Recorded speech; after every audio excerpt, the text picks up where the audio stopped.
उस दिन मैं घर पर अकेली थी, तभी मेरे पड़ोस में रहने वाला राजू मेरे पास आकर बैठ गया। फिर जब मैंने नीचे नजर डाली तो देखा कि तंबू बम्बू शारीरिक बदलाव हो गया है। और आगे क्या हुआ वह मैं आपको बताती हूँ। मेरा नाम खुशबू है और मैं 20 साल की हूँ। मैं एक सुंदर और समझदार लड़की हूँ। मैं अपने माता पिता के साथ एक छोटे से गांव में रहती थी। मेरे पापा ऑफिस के काम से पूरा दिन बाहर रहते हैं और मेरी मम्मी हॉस्पिटल में नौकरी करती हैं, इसलिए कॉलेज से आकर मैं घर पर अकेली ही होती हूँ। मेरे मम्मी पापा शाम को 7 बजे घर वापस आते हैं। हमारी गली में कई परिवार रहते हैं, लेकिन राजू मेरे लिए सबसे खास है। वह मेरे पड़ोस में ही रहता है। राजू मुझसे 1 साल बड़ा है और वह मेरा बचपन का दोस्त है। जैसे जैसे हम बड़े हो रहे थे वैसे वैसे कई चीजें बदल रही थी। राजू मुझे हमेशा हंसाता था और वह बहुत ही मजाकिया स्वभाव का लड़का था। उसके बिना मुझे सूना सूना लगता था। मित्रों, कहानी में आगे बढ़ने से पहले अगर आपने वीडियो को लाइक और चैनल को सब्सक्राइब नहीं किया है तो ज़रूर कर दीजिए और बेल आइकॉन को ऑल पर ज़रूर सेट कर दीजिए। मैं रोज़ अपनी छत पर अपनी किताबें लेकर बैठ जाती थी और मन में सोचती थी कि राजू मुझे नीचे से आवाज़ दे और हम दोनों बातें करें। एक दिन की बात है, मैं अपनी छत पर बैठी थी और राजू नीचे गली में अपने दोस्तों के साथ बातें कर रहा था। अचानक उसकी नज़र मुझ पर पड़ी। उसने ऊपर देखा और कहा, खुशबू नीचे आ, मुझे तेरा काम है। मैं चौंक गई क्योंकि राजू ने मुझे पहली बार इस तरह बुलाया था। मैंने अपनी किताबें ली और नीचे आ गई। जब मैं दरवाजे के पास पहुंची तो राजू वहीं खड़ा था और उस समय मैं अपने घर में अकेली थी। मैंने राजू को अंदर बुलाया और बैठने को कहा। मैंने थोड़ा मुस्कुराते हुए उससे पूछा, क्या हुआ राजू? राजू ने थोड़ी देर मेरी आंखों में देखा और फिर धीमी आवाज में बोला, खुशबू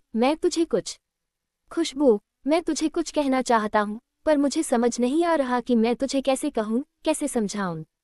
उसके शब्द सुनकर मुझे थोड़ा अजीब लगा क्योंकि राजू हमेशा साफ साफ बात करता था।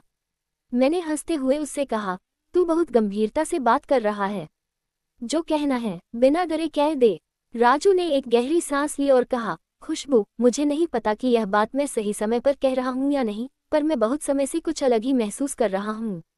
हम दोनों बचपन के दोस्त हैं, पर मैं अब इसमें आगे बढ़ना चाहता हूँ। कुछ दिनों से तुझे देखते ही मेरे दिल की धड़कन बढ़ जाती है। ये बात सुनकर मैं चौंक गई।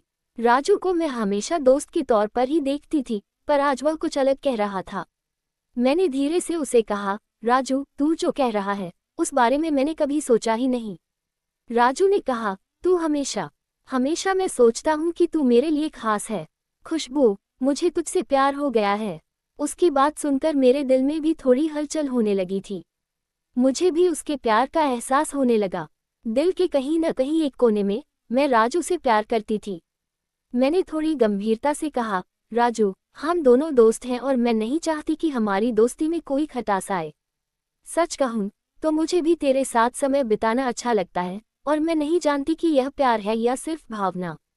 राजू ने मेरी बात ध्यान से सुनी और हंसकर कहा, मैं तेरे साथ जबरदस्ती नहीं करूँगा, पर खुशबू तू हमेशा ये जान ले कि मेरे दिल में तेरे लिए सच्चा प्यार है।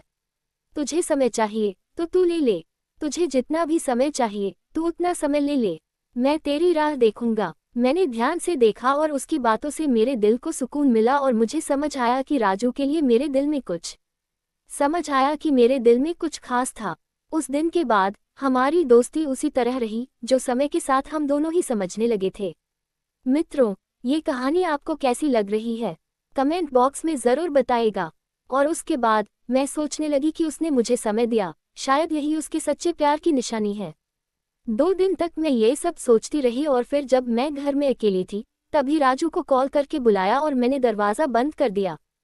थोड़ी देर तक हम दोनों एक दूसरे को देखते रहे, फिर मैंने उसे आगे बढ़कर गले लगा लिया और आई लव यू कह दिया।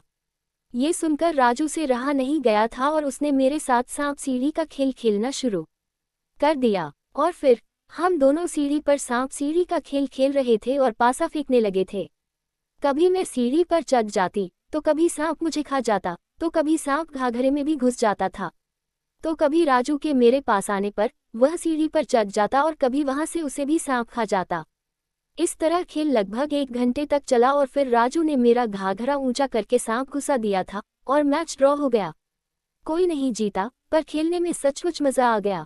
मित्रों, जिसे आप अपनी जान से भी ज्यादा प्यार करते हैं उसकी हर बात सुनो और समझो, तो जीने में बहुत मज़ा आएगा। अगर आपको ये कहानी पसंद आए हो तो वीडियो को लाइक करना मत भूलना। हाँ, ज़रूर कर देना। कल फिर मिलेंगे नए वीडियो के साथ 10 बजे एक नई कहानी के साथ। तब तक के लिए अलविदा, धन्यवाद। ये कहानी केवल और केवल मनोरंजन के लिए बनाई गई है और काल्पनिक है। इसका किसी भी धर्म से संबंध नहीं है। मित्रों, दिल पर न लेना, ये सिर्फ मनोरंजन के लिए बनाया गया है। ओके, बाय बाय, धन्यवाद। लाइक, शेयर, सब्सक्राइब करो। बेल आइकॉन को ऑल पर जरूर सेट